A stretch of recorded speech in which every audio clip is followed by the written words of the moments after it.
करगिल लेह सड़क पर पुस्कुम के मकाम पर एक मारुति कार हादसे का शिकार हो गई। इस हादसे में एक नौजवान की मौत वाक़या हो गई है और एक खातून जख्मी हुई है। जख्मी खातून को इलाज के लिए जिला अस्पताल करगिल मुंतकिल किया गया। डॉक्टरों का कहना है कि जख्मी खातून की हालत खतरे से बाहर है। जिला तरक्याती कमिश्नर गांधरबल हशमत अली खान ने जिला अफसरान के साथ एक मीटिंग का इनेकाद किया। उन्होंने मुख्तलिफ सेक्टर्स के तहत हो रहे कामकाज की जानकारी हासिल की। डीडीसी ने अफसरान पर जोर दिया कि तमाम जरूरी कामों के तखमीने का अमल शुरू किया जाए। Medical superintendent DH Baramulla doctor Syed Masood का कहना है कि apex body medical council of India की जानिब से जीएमसी बारामूला को मौजूदा एकेडमिक सेशन के लिए 100 एमबीबीएस सीटों को मंजूरी दे दी गई है। उन्होंने कहा कि मरकजी हुकूमत ने 2019-20 के लिए नीट की इजाजत दे दी है। ये काफ़ी सालों से ये प्रोजेक्ट पड़ा था ऐसे लैंग्वेजिंग में, लेकिन जो हमारे टॉप लीडरशिप है जिसमें एडवाइजर मिस्टर विजय कुमार और हमारे प्रिंसिपल सेक्रेटरी मिस्टर अटल डुलू, जिन्होंने इस पे जी तोड़ कोशिश करके इसको रियलाइज़ करवाया, इस ड्रीम को रियलाइज़ कराया और इस पे काफ़ी मेहनत उन्होंने करी और जिसकी वजह से ये मुमकिन हो सका। गवर्नर के मुशीर के शर्मा ने कठुआ मेडिकल कॉलेज का दौरा किया। उन्होंने मेडिकल कॉलेज के तामीराती काम का तफसीली जायजा लिया। मुशीर ने तामीराती कामों को बर वक्त मुकम्मल करने से मुतल्लिक अफसरान को मौके पर ही हिदायत भी जारी की। उन्होंने न्यूज़ 18 से बातचीत के दौरान कहा कि इलाके में दरपेश मसाइल को जल्द ही हल किया जाएगा। हम पहले ही 2 महीने से ही गवर्नर एडमिनिस्ट्रेशन में इसकी तैयारियां कर रहे थे कि जो कौन से विलेजेस हैं, कौन से एरियाज हैं जहाँ पर पानी की समस्या आ सकती है। तो इसके लिए जो डिपार्टमेंट का बजट होता है साल का, जो अप्रैल से लेकर मार्च 20 तक होगा, उसके अलावा हमने 2-3 हेड्स के अंडर में पानी पैसा। तो नाज़रीन, अब वक्त है डुगर खबरां का। मजीद ताज़ा खबरों के लिए आप लॉग इन कर सकते हैं हमारी वेबसाइट news18urdu.com पर।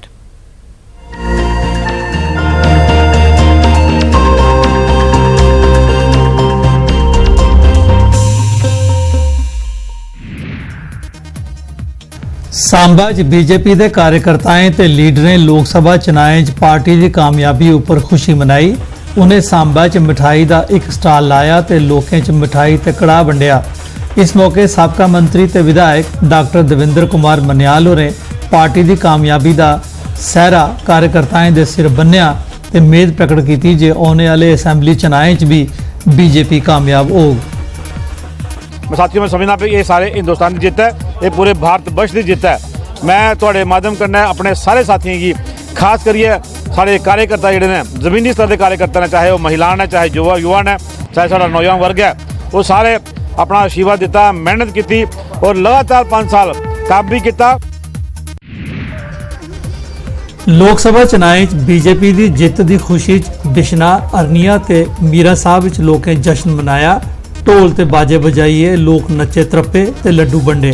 इस मौके साबका विधायक अश्विनी शर्मा ते साबका मंत्री श्याम चौधरी होरें गलाया जे ए राष्ट्रवाद की जित है।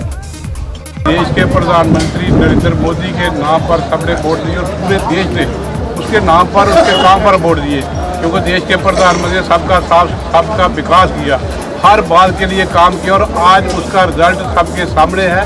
जो चीज़ लोग कहते थे, जो कांग्रेसी खासकर ये कहते थे कि ये ऐसा नहीं हो सकता, राहुल गांधी की बातें भी जो लोग सुनते थे, आज कांग्रेस को इस देश से खत्म करके रख दिया है। देश के अंदर जिहड़ा उन्हें विकास किया, जिहड़े विकास के रथ की गति दी और बहुत बड़ा विकास जिहड़ा इस देश के अंदर होया मोदी जी के इस समय के अंदर, और रियासत के अंदर भी उहदे कन्ने कन्ने विकास होया और उहदे कन्ने साडे देश की रक्षा और सुरक्षा लई जिहड़ा उन्हें काम किया, अलगाववादियों के उपर चोट की, आतंकवाद के उपर चोट की और पाकिस्तान जिहड़ा अलगाववादियों ते आतंकवादियों की मदद करता है और कुछ ऐसी ताकत, राष्ट्र विरोधी ताकत जिहड़ियां हमेशा राष्ट्र विरोध दे विच हमेशा खड़ियां रहिंदियां हियां, उन्हें लोकें की भी नकेल कसी।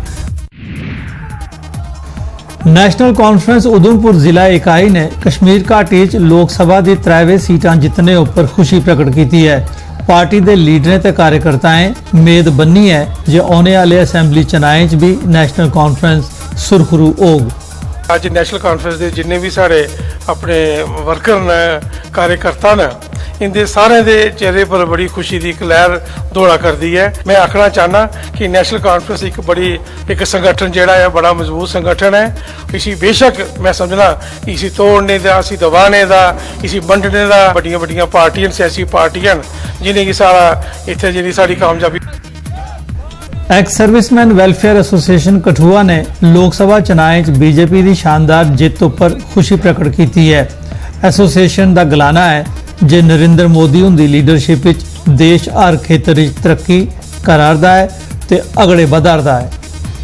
ये बिल्कुल उनकी जी 5 साल की जी उपलब्धि ही उदी वजह कन्नै उन्हें ही एडी बड़ी जी जीत है जी है वो हिंदुस्तान के विच मिली है। देखो अस सारे फौजी बंदे हैं, साढ़े अपनी एक ऑर्गेनाइजेशन है, अस नॉन पोलिटिकल है।